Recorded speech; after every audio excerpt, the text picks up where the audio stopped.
I was bathing my daughter when my sister called me. I'm so sorry. I had to do what's right for the kids. CPS will be there tomorrow morning. She hung up before I could say anything. The next morning, a CPS investigator knocked on my door with 2 police officers and a court order. We received a report of physical and emotional abuse, the investigator said. We need to examine your children and your home. They searched everything, photographed my whole house, took my 6-year-old Maya and my 9-year-old Devin into separate rooms to interview them. Maya came out crying. Devin looked scared. We found a bruise on Devin's arm, the investigator said. And Maya seems nervous around you. Devin plays soccer. He gets bruised every week. They didn't care. We're removing the children immediately for their safety. They'll go to emergency foster care. No! I tried to grab Maya's hand. Sir, step back or the officers will restrain you. I watched them put my kids in a CPS van. Maya was screaming for me. Devin was crying. The investigator handed me paperwork. Don't contact your children. We'll investigate. If the allegations are true, you could face 20 years. Your hearing is in 5 days. The first thing I did was call my kids' foster placement. I just want to talk to them for 1 minute. Tell them I love them. No contact means no contact. Violation could result in criminal charges. She hung up. I drove to Maya's daycare to get her attendance records. Proof she'd been happy there. The director stopped me at the door. CPS instructed us not to speak with you. Your sister already collected Maya's belongings. She's been granted temporary guardianship. Temporary what? The hearing isn't for 5 days? Emergency placement with family. It's standard. I'm sorry, but you need to leave. I went home and checked my security camera system. 6 months of footage showing normal family dinners, homework help, bedtime stories. I went to download it. The hard drive was gone. The cables were cut. My sister Claire had a key to my house. She'd been here. I called the police. My sister broke in and stole evidence that proves my innocence. The officer sounded bored. Sir, your sister has temporary custody of your children. She's legally allowed to collect their belongings from your residence. If you believe something was stolen, you can file a report, but it'll take weeks to investigate. I don't have weeks, and my hearing is in 5 days. Then I suggest you speak with your lawyer. I called the public defender they'd assigned me. I explained everything. The deleted footage, Claire's lies, her obsession with my kids. Sir, I have 63 cases. CPS found bruises on both children. Multiple witnesses support the abuse claims. Your sister has a clean record, a stable marriage, and passed a home study in 48 hours. That doesn't happen unless she'd already started the process months ago. Exactly. She planned this. Do you have proof of that? I didn't. I'll do my best, but the evidence is overwhelming. I'd prepare yourself for losing custody. I spent the next day calling everyone who knew my family. Maya's pediatrician, Devin's soccer coach, my neighbors, my late wife's family. Every single call went the same way. No one believed me. On day 4, I used my savings to hire a private investigator. I need you to find proof my sister planned this. Search histories, text messages, something. He called me back that afternoon. Sir, I can't take your case. Your sister's lawyer contacted me. Said if I interfere with a CPS investigation, I could lose my license. I'm sorry. The night before the hearing, I sat in my empty house and cried. I'd tried everything. Calling the kids, getting evidence, talking to witnesses, hiring help. Nothing worked. Claire had thought of everything. The hearing was at 10 a.m. I sat at a table with my public defender. Claire sat across the room with her husband. She looked sad, dabbing her eyes with tissues. Judge Kramer called the hearing to order. The caseworker presented everything. Bruises, ER visits, teacher reports, witness statements from Claire. Then Claire testified. She cried while talking. I love those children like they're my own. I can't watch them suffer anymore. My husband and I have room for them. A stable home, 2 parents. They deserve better. The judge looked at me. Do you have evidence contradicting these allegations? My lawyer stood up. Your Honor, we can explain the bruises. Devin plays competitive soccer. Do you have evidence? The judge repeated. Before my lawyer could answer, the courtroom door opened. My late wife's best friend, Elena, rushed in holding a laptop. Your Honor, I have proof he didn't do this. Judge Kramer frowned. Ma'am, you can't just... Please! I found Claire's laptop at her house and I have her search history. The judge waved her forward. Elena opened the laptop. 4 months ago, Claire searched how to win CPS case and getting custody of niece and nephew and signs of child abuse to report. She has a folder with fake text messages, templates for bruise photos, a timeline for building a case. She turned the screen. And she has videos. Videos she recorded of herself telling Maya and Devin their dad didn't want them anymore. The courtroom went silent. Judge Kramer studied the laptop and looked at Claire. Did you fabricate these allegations to gain custody of your brother's children? Claire's face crumbled. I can't have children, she sobbed. They love me. I'd be a better mother. Judge Kramer's expression hardened as he looked at Claire. The courtroom exploded with shocked murmurs and gasps from the few people in the gallery. Two bailiffs moved toward Claire's table, while her husband sat completely frozen, his face pale and blank like he couldn't process what was happening. Claire kept sobbing into her hands, her shoulders shaking, but the judge raised his hand for silence. The room went quiet. He looked directly at Claire and his voice was cold and firm when he spoke. The bailiffs stood on either side of her now, waiting for the judge's order. I sat at my table watching this happen, and part of my brain couldn't believe it was real. My sister was about to be arrested. The nightmare that started 5 days ago when CPS took my kids might actually be ending. Judge Kramer ordered the bailiffs to take Claire into custody for investigation of perjury and filing false reports. The bailiffs moved forward, and one of them touched Claire's arm. She looked up at them with red, swollen eyes and didn't resist as they helped her stand. Her husband finally moved, reaching toward her, but a bailiff held up his hand and shook his head. Claire was led toward the side door of the courtroom, still crying, and I watched her go, feeling this weird mix of relief and disbelief and anger all at once. The judge turned to me and his expression was serious but not cold anymore. He explained that while Claire's confession changed everything, CPS protocol required a full reevaluation before custody could be restored. My heart dropped straight into my stomach. I thought this moment meant I'd get Maya and Devin back right now, today, immediately. But the judge kept talking about procedures and evaluations and proper documentation. He scheduled an emergency follow-up hearing for 3 days from now. 3 more days without my kids. 3 more days of them thinking I abandoned them. I felt my public defender's hand on my arm, but I couldn't look at him. Judge Kramer called a recess and suddenly people were moving and talking. Elena rushed over to me from where she'd been standing near the judge's bench. I stood up and she threw her arms around me, and I hugged her back so hard my arms shook. She was crying and I realized I was crying too. She pulled back and grabbed my shoulders and started explaining fast. She went to Claire's house yesterday to drop off some of my late wife's belongings, things that had been in storage. Claire wasn't home, but the door was unlocked. Elena went inside to leave the box and saw the laptop open on the kitchen table. The screen showed a folder labeled Custody Plan. She looked at it and found everything. The search history, the fake text messages, the timeline, the videos of Claire talking to Maya and Devin. She grabbed the laptop and drove straight to the courthouse this morning. The CPS caseworker approached our table slowly, her face showing clear embarrassment. She asked if she could speak with me for a moment.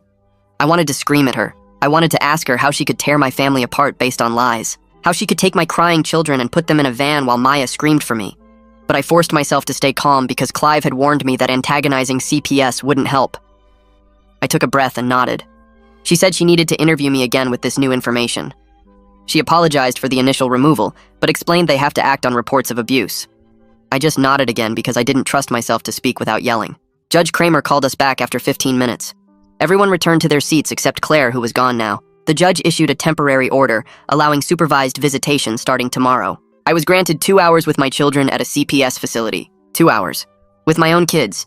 After 5 days of being completely cut off from them. It felt like a gift and an insult at the same time. These were my children and I did nothing wrong, but I had to see them in some sterile room with a social worker watching us like I might hurt them. But it was better than nothing. It was better than the silence and separation of the past 5 days. My public defender leaned close after the judge finished and spoke quietly.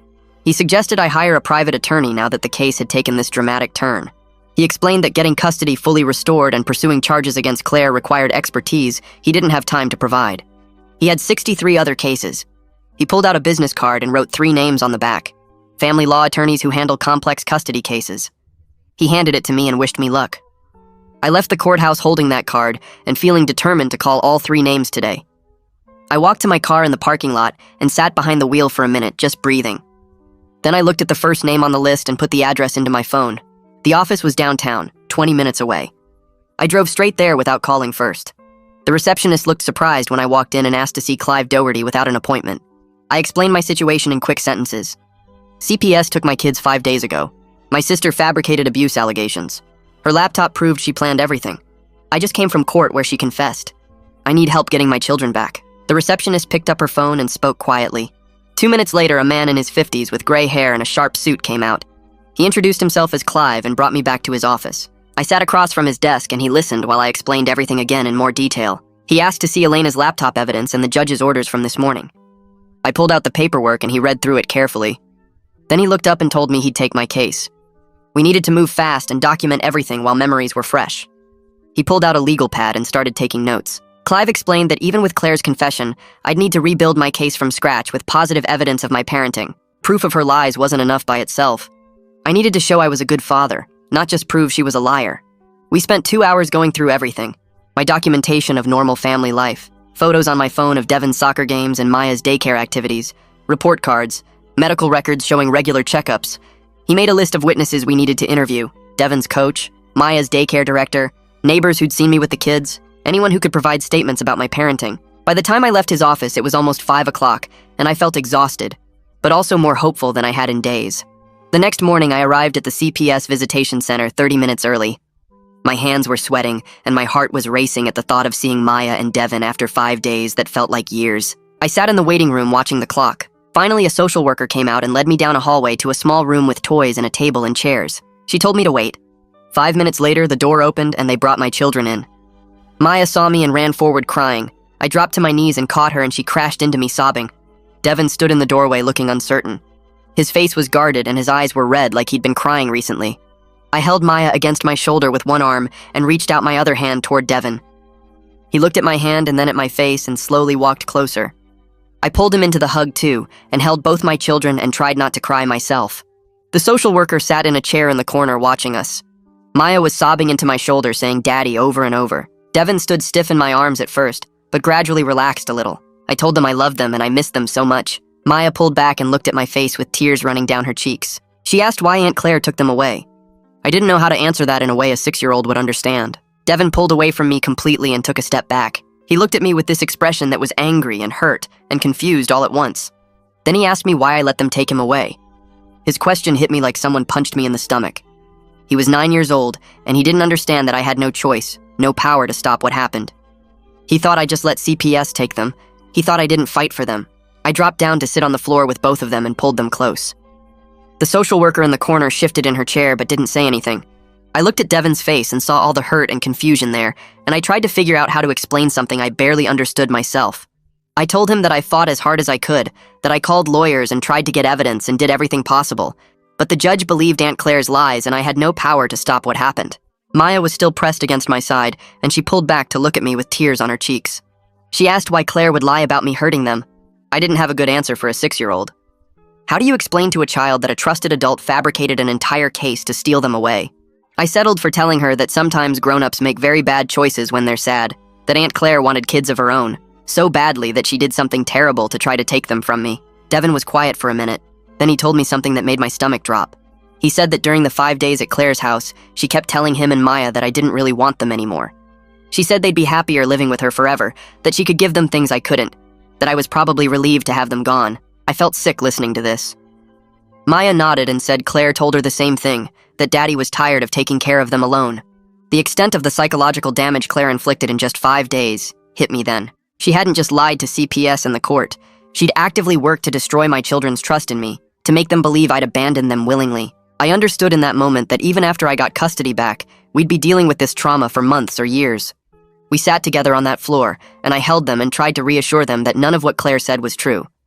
I told them I'd been trying to see them every single day, that I'd hired lawyers and fought in court and done everything I could to bring them home. Devon asked if I was telling the truth, and hearing that question from my own son broke something inside me. But I kept my voice steady and told him yes, absolutely, that I would never stop fighting for them. Maya asked when they could come home, and I had to tell her I didn't know yet, but I was working on it. The 2 hours passed too quickly. We played with some of the toys in the room, and I asked them about what they'd been doing, trying to keep things as normal as possible. But the whole time I was aware of the social worker watching us and the clock on the wall ticking down. When she finally stood up and said visitation was over, Maya's face crumpled. She grabbed onto my shirt and started screaming that she didn't want to go. I tried to calm her down, but she was hysterical, crying and clinging to me while the social worker approached. Devon's whole body went rigid, and his face went blank, like he was shutting down emotionally to protect himself. The social worker told me I needed to let Maya go, and I tried to peel her fingers off my shirt while she screamed. Another worker came in to help, and they physically removed her from me while she sobbed. Devon just stood there frozen, not looking at me. I watched them lead my children out of that room, and I couldn't do anything to comfort Maya or reach Devon, and the social worker told me the time limit was firm, regardless of the children's distress. I sat in that empty room for a few minutes after they left, trying to pull myself together. Then I drove straight to Clive's office. His receptionist saw my face and brought me back immediately. I told him everything about the visitation, about Devon's question and Claire's manipulation, and Maya's terror at being separated again. Clive took notes and told me this was actually helpful for our case because it demonstrated the psychological harm Claire caused. He said he'd already filed a motion for increased visitation and an emergency psychological evaluation of the children by an independent expert. He explained that documenting Claire's manipulation would strengthen our case and possibly speed up the custody restoration process. I left his office feeling slightly better, like at least someone was taking action. That afternoon, my phone rang with a number I didn't recognize. When I answered, the man introduced himself as Quentin Walden from CPS. His tone was completely different from the original caseworker, more respectful and professional. He said he was personally reviewing the entire case file in light of the new evidence, and he needed to schedule a reevaluation interview with me for tomorrow morning. I agreed immediately. He mentioned that he'd already reviewed Elena's laptop evidence and spoken with Judge Kramer's office, and I could hear in his voice that he actually believed me now. That gave me a small amount of hope that someone in the system was finally paying attention. Elena showed up at my house that evening with takeout food. She made me sit down and eat while she cleaned up my kitchen, which I'd been neglecting. After dinner, I broke down crying and told her about Devin, asking why I let them take him away, and Maya's terror when visitation ended. Elena sat next to me and let me cry, then reminded me that my late wife had trusted me completely as a father. She said that once the truth was fully documented, the kids would understand what really happened. But right now, I needed to focus on being strong for them and getting through the evaluation process.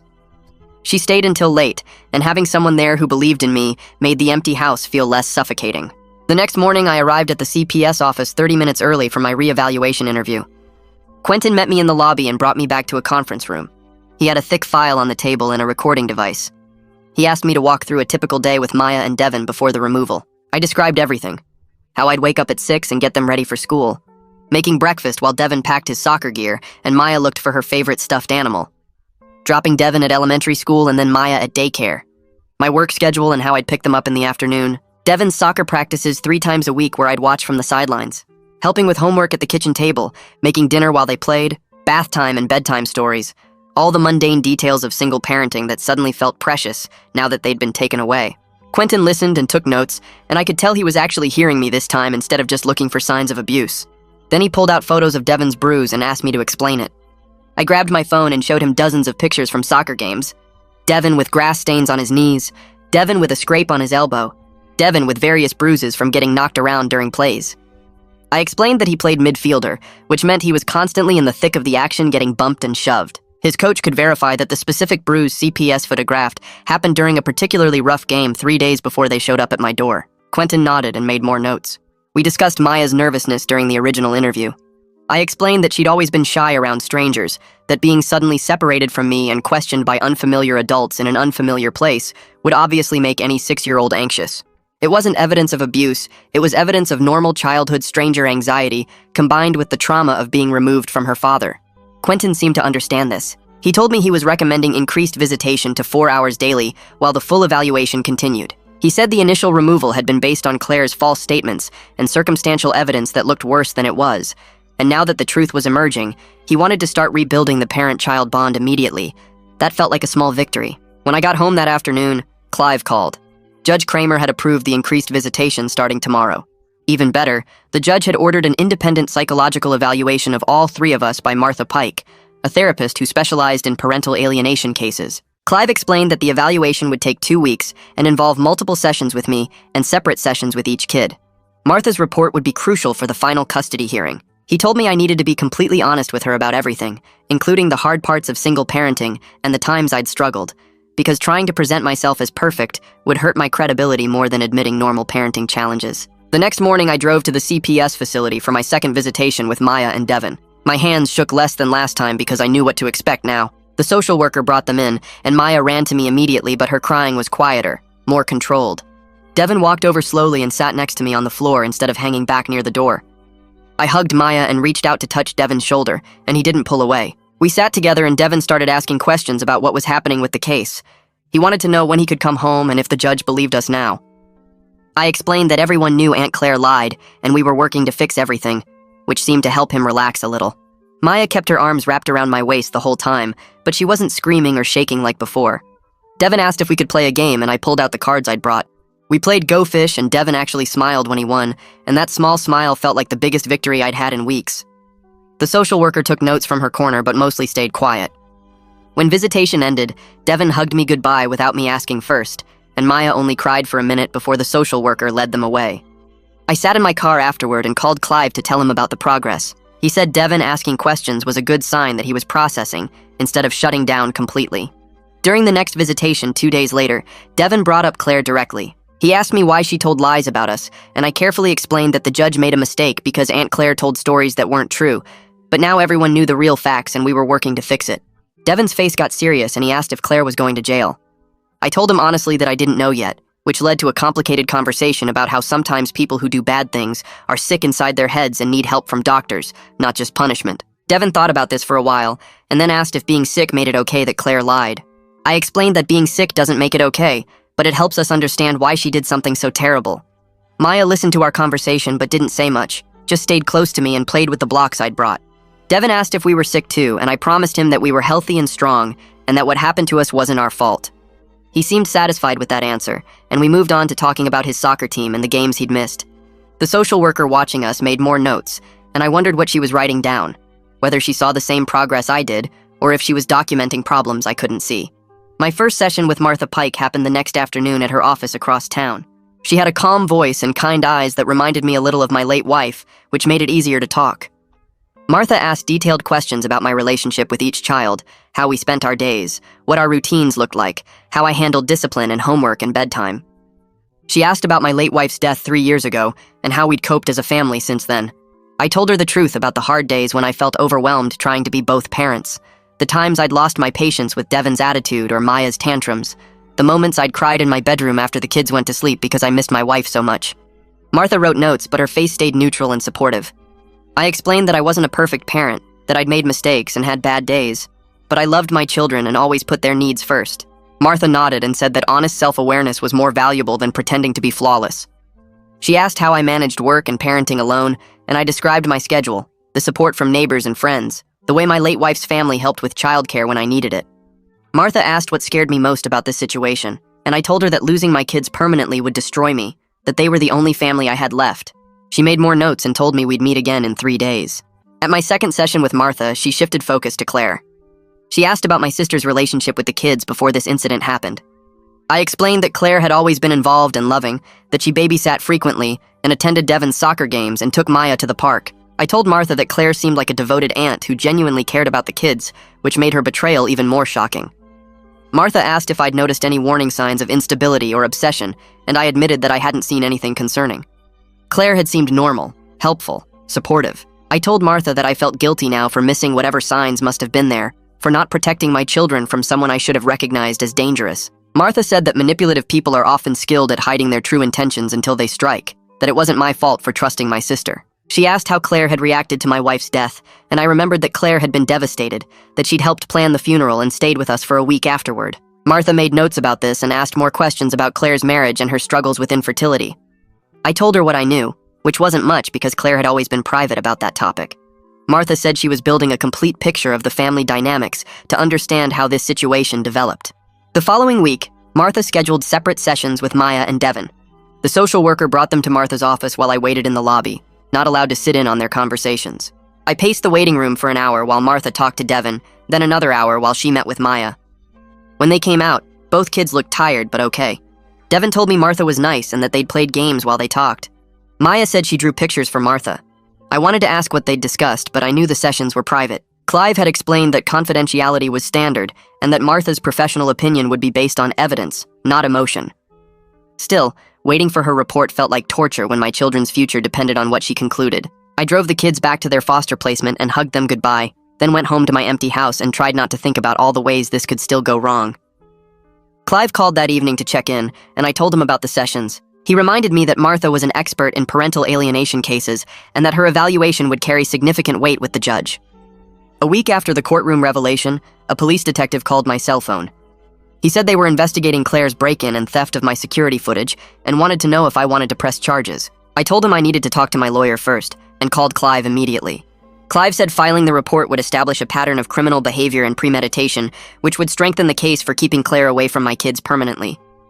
I felt conflicted because Claire was still my sister, despite what she'd done, and part of me didn't want to pile more criminal charges on top of everything else. But Clive reminded me that Claire had planned this for months, that she'd deliberately destroyed evidence that could have prevented my children from being taken. I called the detective back and told him I wanted to press charges. He said they'd need me to come to the station to give a formal statement and provide documentation of what was stolen. I spent the next afternoon at the police station going through everything, describing the security system and the missing hard drive and the cut cables. The detective took photos and filled out forms and told me the case would be forwarded to the district attorney's office for prosecution. The next day, I drove to Maya's former daycare to talk to Rita Campos. I found her in the main classroom helping a group of kids with an art project. When she saw me, she smiled and came over immediately. I asked if she'd be willing to provide a written statement about my parenting for the custody hearing. Rita said yes without hesitation and told me she'd been horrified when CPS showed up to collect Maya's things. She said that in 2 years of daily drop-offs and pickups, she'd never once seen anything concerning about my interactions with my daughter. Rita described how Maya always ran to me excited at pickup time, how I was patient and kind even when Maya was tired and cranky, how I'd volunteered for field trips and holiday parties. She said Maya talked about me constantly at daycare, always saying her dad was the best. Rita gave me her email address and said she'd send the statement to Clive by the end of the week. I thanked her and felt a small weight lift off my shoulders, knowing I had at least one person who could vouch for me as a parent. From the daycare, I drove straight to the soccer fields where Hudson Travis was running practice with Devon's team. I waited until practice ended and then approached Hudson near the equipment shed. He recognized me immediately and asked how Devon was doing. I explained the situation briefly and asked if he'd provide a statement about Devon's bruising and our relationship. Hudson said absolutely and told me he'd been shocked when he heard about the CPS investigation. He said Devon was enthusiastic about soccer and got knocked around constantly during games and practices, that bruises were completely normal for a midfielder who played as aggressively as Devon did. Hudson mentioned that I'd attended every single practice and game, that I'd helped coach occasionally when they needed extra adults, that Devon talked constantly about his dad, and their bond was obvious to everyone on the team. He said he'd write up a detailed statement and send it to Clive within 2 days. Hudson asked when Devon would be able to rejoin the team, and I told him hopefully soon, that we were working on getting custody restored. He said the team missed Devon and that several parents had asked about him. That evening, my neighbors knocked on my door. The elderly couple who lived next door came in and sat at my kitchen table. They told me they'd been questioned by CPS during the initial investigation and that they'd given positive statements about me. They said they'd told the caseworker they'd never heard yelling or seen anything inappropriate in the 3 years we'd been neighbors. They were angry that their statements had apparently been ignored in favor of Claire's lies. The wife said she'd watched me parent Maya and Devon through her kitchen window and had always thought I was doing a wonderful job as a single father. The husband said they'd be happy to testify at any hearing if needed, that they wanted to help however they could. I thanked them and felt grateful to have neighbors who actually paid attention and cared enough to get involved. They stayed for coffee and we talked about the case and the kids and how much I missed having them home. When they left, the wife hugged me and told me to stay strong, that the truth would win in the end. My 4th visitation with the kids happened 3 days later. When the social worker brought them in, Devon walked straight to me and hugged me first without hanging back. I felt my throat get tight because this was the first time he'd initiated contact since everything started. Maya hugged me too, and we all sat on the floor together. I'd brought board games and we played for the full 2 hours. Devon talked about soccer and asked when he could go back to practice. I told him hopefully very soon that his coach missed him and the team wanted him back. Maya told me about the foster home and the other kids there, how she had her own bed and a nightlight because she was scared of the dark. We played Candyland and Sorry and Devon won both games. For brief moments it almost felt normal, like we were just having a regular afternoon together instead of supervised visitation in a CPS facility. Devon asked if we could have pizza for dinner when he came home, and I promised we'd order his favorite toppings. Maya said she wanted to sleep in her own bed again because the foster home bed was too hard. The social worker announced that time was up and reality crashed back in. Devon hugged me goodbye and told me he loved me, and I had to fight to keep from crying in front of him. Maya clung to me, and the social worker had to gently pull her away. I watched them leave and sat alone in the visitation room for a few minutes, trying to pull myself together before driving home. 2 weeks later, Martha finished her evaluation and sent her report to the court. My phone rang that afternoon and I saw Clive's name on the screen. I answered before the second ring. He told me the report was strongly in my favor, that Martha concluded I was a capable and loving parent, that the children had been doing great before they got taken away, and that Claire had deliberately turned them against me during the time she had custody. I sat down on my couch because my legs felt weak. Clive kept talking, reading parts of the report out loud, and every sentence felt like proof that I wasn't crazy, that I hadn't imagined being a good father. The report said Devon's anger toward me came directly from Claire's lies, not from any real problems in our relationship before. Martha wrote that both kids showed clear signs of being manipulated and that they needed therapy to deal with the trauma of being separated from me. She recommended putting us back together immediately with therapy support for all 3 of us. Clive said this report basically guaranteed I'd get custody back at the final hearing. I thanked him about 5 times and then sat alone in my living room staring at nothing. trying to believe this nightmare might actually end soon. I called my neighbor and told her the news, and she started crying on the phone, saying she'd been praying for this outcome. I wanted to tell Maya and Devin, but I couldn't contact them, so I just sat with the knowledge that someone official had finally seen the truth. 2 days before the final hearing, Clive called again. The district attorney's office had contacted him about pressing criminal charges against Claire. They were thinking about prosecuting her for filing false reports, lying under oath, and hurting children through psychological abuse. They wanted to know how hard I wanted them to go after her. Clive said I needed to meet with the prosecutor to discuss it, so we set up an appointment for the next morning. I spent that evening thinking about Claire sitting in a jail cell and feeling sick about it. Even after everything she'd done, she was still my sister. Part of me remembered her before all this, back when she was just my sister who loved my kids and brought them presents and cheered at Devin's soccer games. But another part of me remembered Maya screaming in that CPS van and Devin asking why I let them take him away. The prosecutor's office was in a building downtown with metal detectors at the entrance. I met with a woman who had Claire's file spread across her desk. She asked me what I wanted to see happen to my sister. I tried to explain how I felt, but the words came out messy and confused. I said Claire was clearly sick in her head, that she needed mental health help more than jail time, but I was also so angry about what she'd put my children through that part of me wanted her punished as much as possible. The prosecutor listened and took notes. I told her about Claire not being able to have kids of her own and how desperate that had made her, and how she'd loved Maya and Devin since they were babies. I said I didn't know if that made what she did better or worse. The prosecutor asked if I'd be willing to testify if the case went to trial, and I said yes, because my kids deserve to have someone stand up for them officially, even if it meant testifying against my own sister. Clive explained afterward that my feelings didn't actually control whether the state prosecuted Claire or not. In criminal cases, the state is the one suing, not me, so the DA could move forward even if I didn't want them to. But my cooperation and testimony would be really important if things went to trial. The prosecutor told us they were thinking about offering Claire a plea deal instead of going to trial. The deal would include required mental health treatment and probation instead of serious prison time because of her mental health problems. Clive said this made sense given the circumstances and would spare the kids from having to testify in court. I agreed that keeping Maya and Devin out of a courtroom seemed like the right choice, even though part of me still wanted Claire to face a jury for what she'd done. The night before the final custody hearing, I couldn't sleep. I lay in bed staring at the ceiling, thinking about everything that could go wrong. What if the judge found some technical problem with Martha's evaluation? What if Claire's lawyer had some trick we hadn't thought of? What if CPS changed their recommendation at the last minute? I knew rationally that the evidence was completely in my favor now, that Martha's report and all the witness statements made my case solid, but I couldn't stop my brain from inventing disasters. I got up around 3 in the morning and made coffee and sat at my kitchen table going through all the paperwork Clive had prepared. I read Martha's report again, focusing on the parts about how well the kids had been doing before Claire destroyed everything.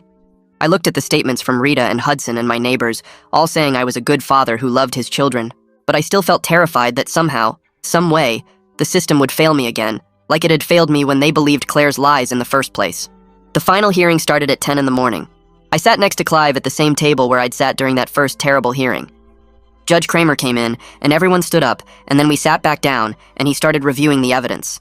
He had Martha's evaluation in front of him, and he read through parts of it out loud. He talked about the witness statements from Rita and Hudson and my neighbors, and he mentioned Quentin's updated CPS report that recommended giving me custody back.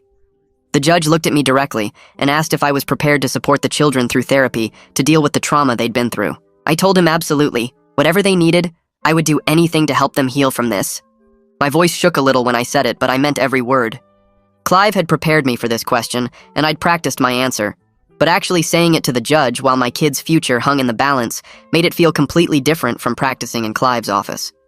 Judge Kramer reviewed more paperwork and asked a few more questions, and then he made his ruling. He said full custody was restored to me immediately, starting today. I felt my whole body go weak with relief. The judge kept talking, saying all 3 of us had to do family therapy for at least 6 months, which I would have agreed to anyway. Then he issued a restraining order preventing Claire from contacting me or the children, and he referred her case to the district attorney's office for criminal prosecution. He said her actions were too serious to just ignore, that she'd caused real harm that needed real consequences. I barely heard the last part because I was trying not to cry in the courtroom. Clive put his hand on my shoulder and I realized the hearing was over, that I'd actually won, that I was getting my kids back. After the judge left, Clive told me I could pick up Maya and Devin from their foster placement that afternoon. The relief hit me so hard I actually felt dizzy and had to sit down for a minute. Everything I'd been carrying for weeks suddenly felt lighter, like I could finally breathe properly again. Clive shook my hand and told me the hard work of healing was just beginning, that getting custody back was just the first step. He reminded me that the kids had been through trauma and that rebuilding our family would take time and patience and probably a lot of therapy sessions. But at least we'd be together as a family while we did it, and that was what mattered most. I thanked him for everything he'd done, for believing me when almost nobody else did, for fighting to bring my children home. I drove to the foster home that afternoon with my hands shaking on the steering wheel. The address was in a neighborhood about 20 minutes from my house. I parked in front of a regular-looking house with toys in the yard and knocked on the door. A woman answered and I told her who I was and she smiled and invited me inside. She called for Maya and Devin, and I heard their footsteps running down the hallway. Maya saw me first and her face lit up and she started crying happy tears while running toward me.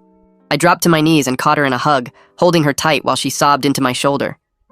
Devin came out more slowly, looking cautious but hopeful, like he was afraid to believe this was real.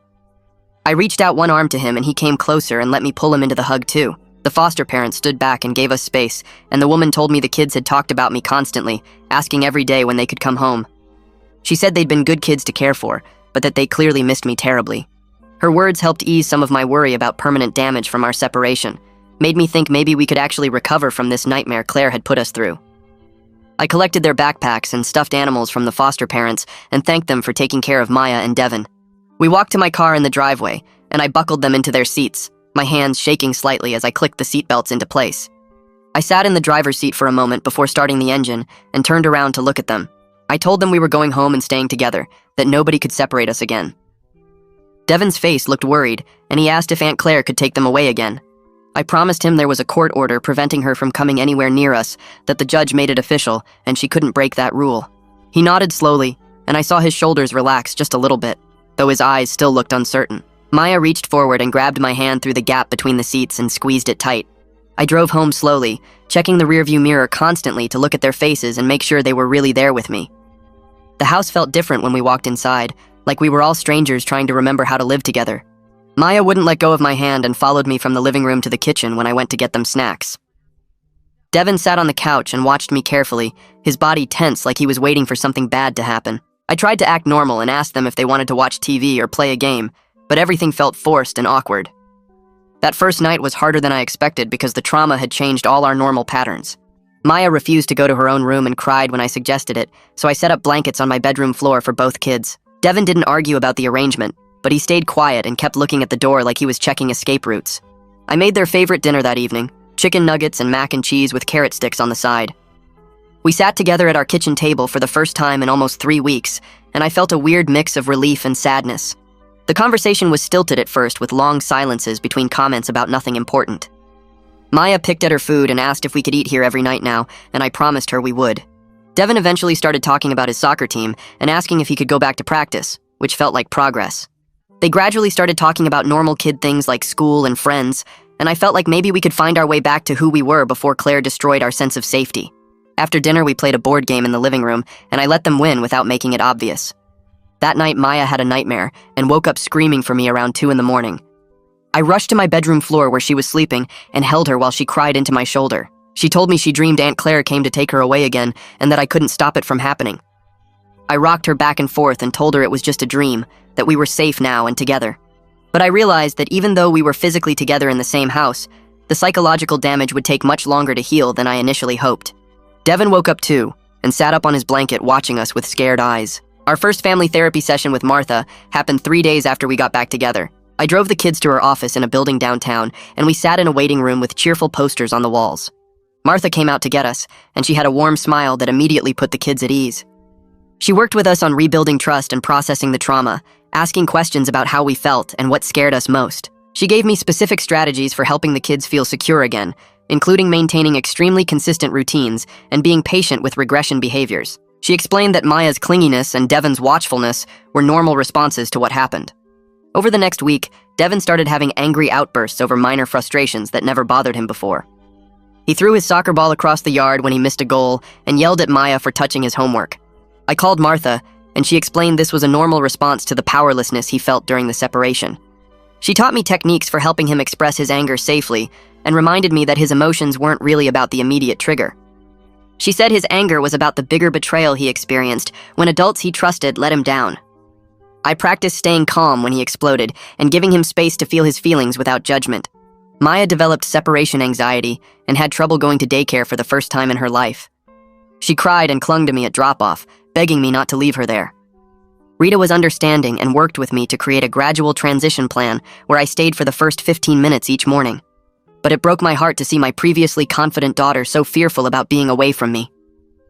2 weeks after we got back together, Devin exploded at me during homework time over a math problem he couldn't solve. He threw his pencil across the kitchen table and yelled that I was a bad dad because I let them get taken away. His words cut deep and I felt my chest tighten with guilt and pain. But Martha had prepared me for this exact moment during our sessions, so instead of getting defensive, I took a deep breath. I acknowledged his anger and told him he was allowed to be mad about what happened to us, that his feelings were valid. We sat down together on the couch and had a long conversation where I explained again that the judge made a decision based on lies. I told him I fought every single day to get them back, that I never stopped trying. Devin cried and admitted he knew it wasn't really my fault, but he was angry anyway because someone should have protected them from what happened. I told him that feeling made complete sense, and that I was angry too about the whole situation. We sat together for a while, and he eventually leaned against my shoulder. Later that week, Clive called me with news about Claire's case. The district attorney's office was offering her a plea deal instead of going to trial. She would plead guilty to filing false reports and child endangerment in exchange for 5 years probation and mandatory psychiatric treatment. The deal included permanent supervised visitation only if I ever chose to allow contact with the kids. Clive said Claire's lawyer indicated she would accept the deal, which meant no trial and no forcing the kids to testify about what happened.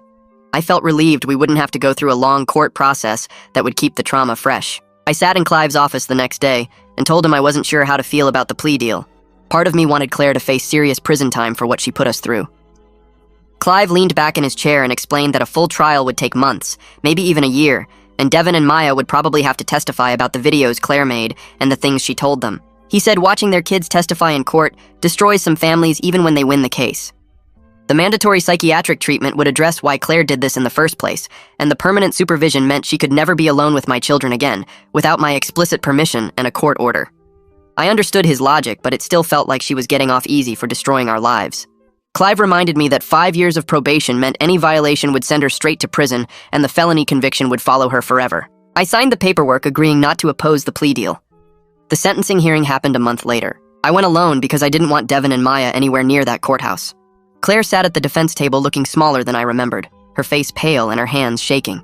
When the judge asked if she wanted to make a statement, she stood up and her voice cracked as she apologized to the court. She said she knew what she did was unforgivable and that she destroyed her relationship with her brother and hurt 2 innocent children. Her lawyer presented a thick folder of medical records showing years of fertility treatments, multiple miscarriages, and severe depression that worsened after each failed attempt to have a baby. The psychiatrist's evaluation described how Claire's mental state deteriorated until she fixated on Devin and Maya as the children she couldn't have naturally. None of it excused what she did, but it explained the why behind her actions. I sat in the gallery and felt a confusing mix of anger and pity watching my sister fall apart at the podium. The judge reviewed all the documents and then looked directly at Claire.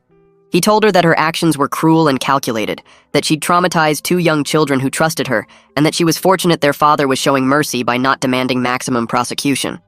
He accepted the plea deal and sentenced her to 5 years probation with mandatory psychiatric treatment starting immediately. The judge ordered absolutely no contact with me or the children unless I specifically requested it through proper legal channels, and he made it clear that any violation would result in immediate incarceration. Claire nodded and wiped tears from her face as the bailiff led her out of the courtroom.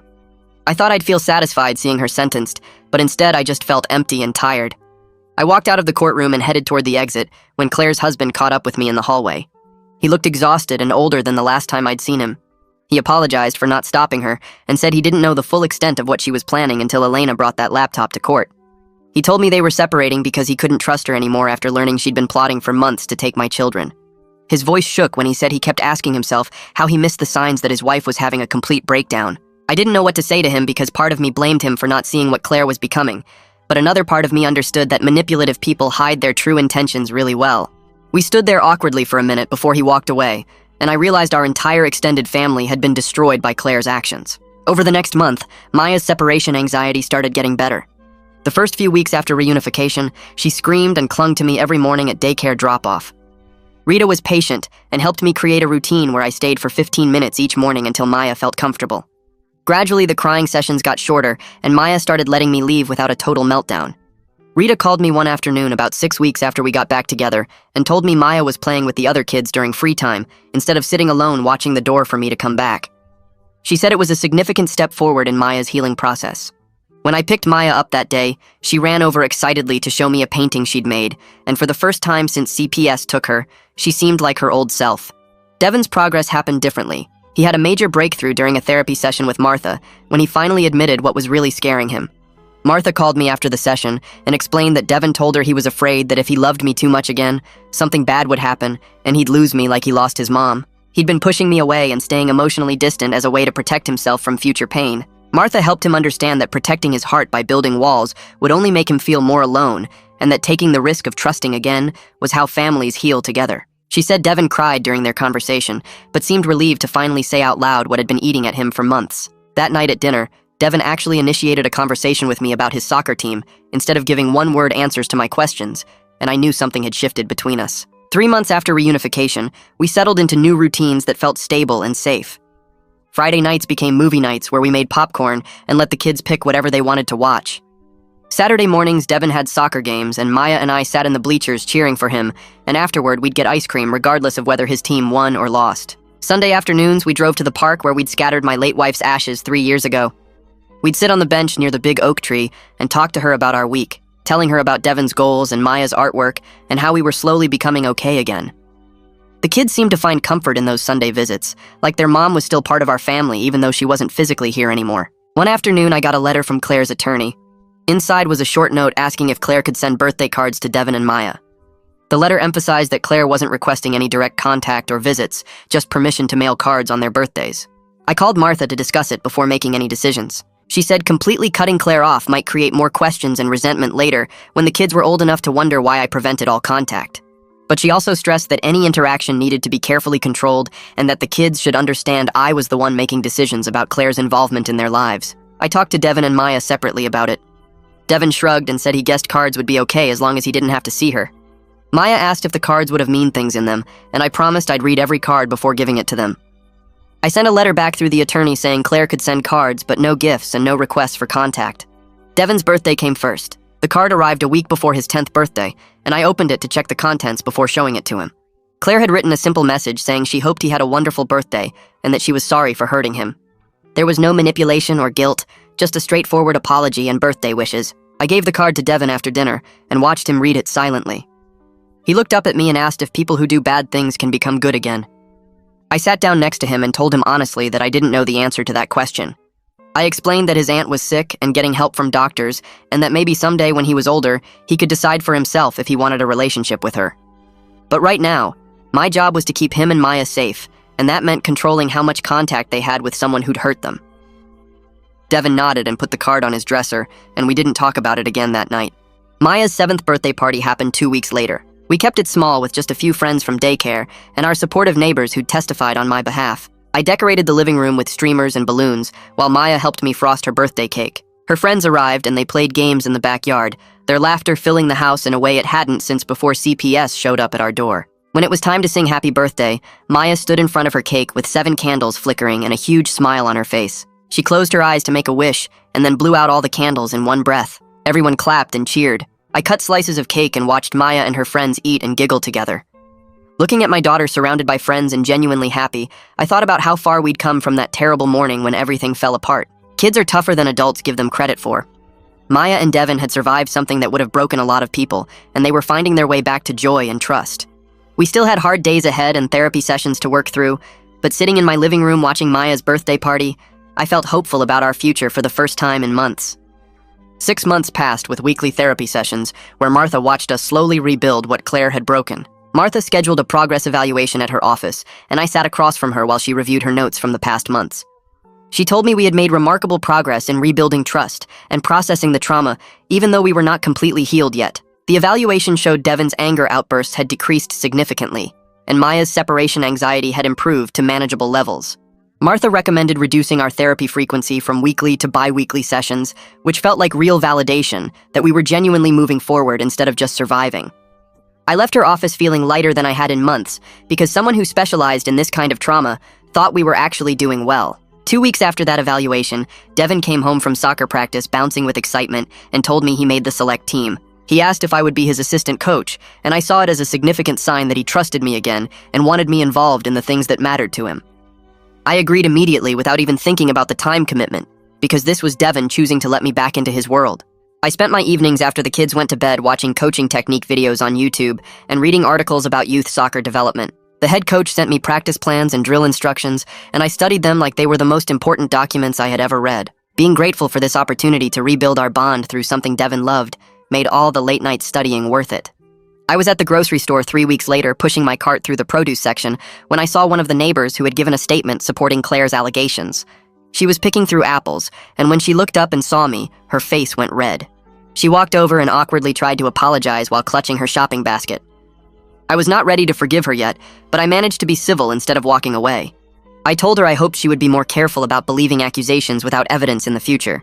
I explained that her statement had almost destroyed my family permanently, and that Maya and Devin had suffered because people chose to believe lies instead of asking questions. She stammered more apologies, and I just nodded and pushed my cart past her toward the cereal aisle.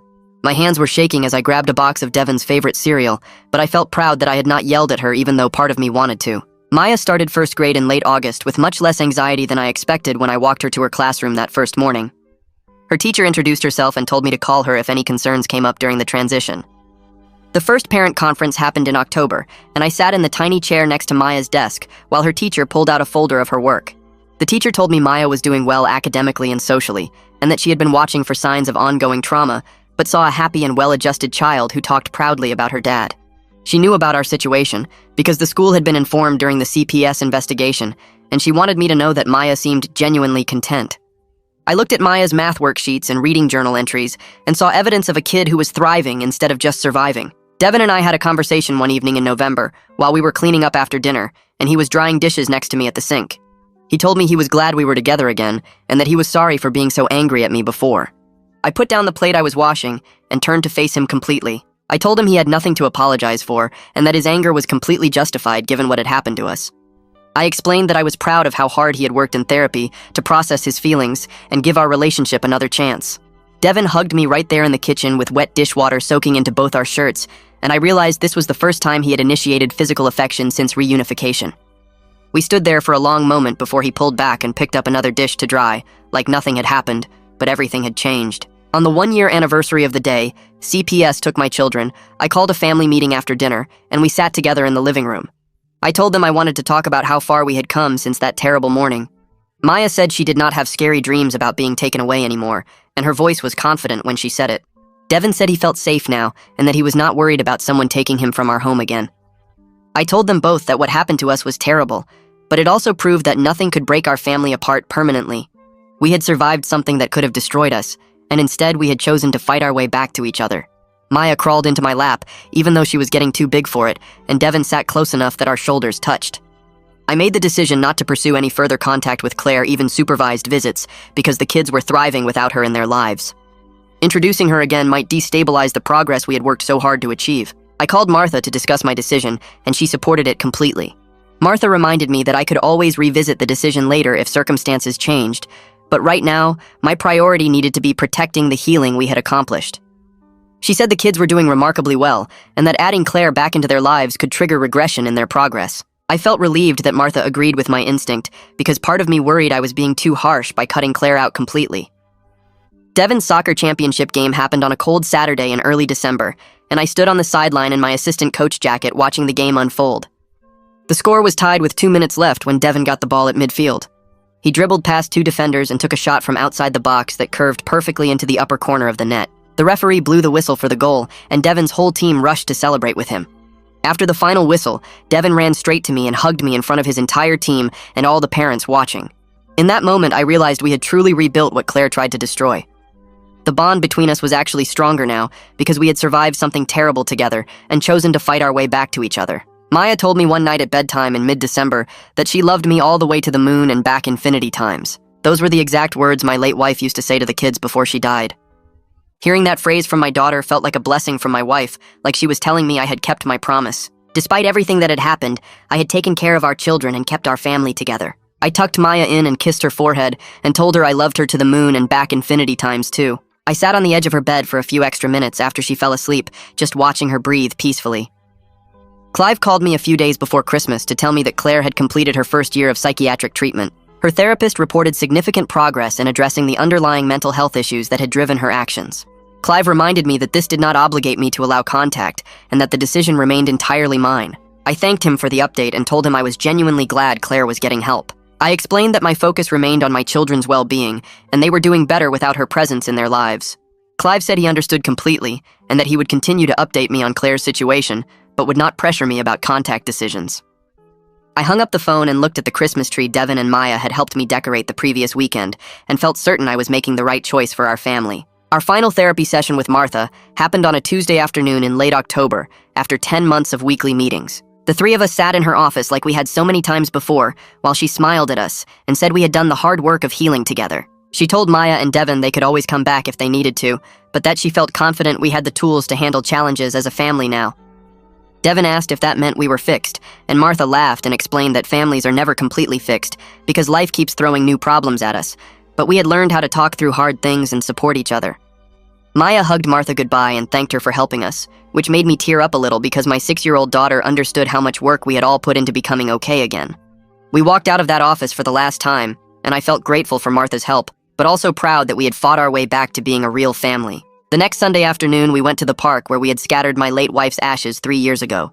Devin and Maya ran off to play on the swings while I sat on our usual bench, watching them laugh and chase each other around.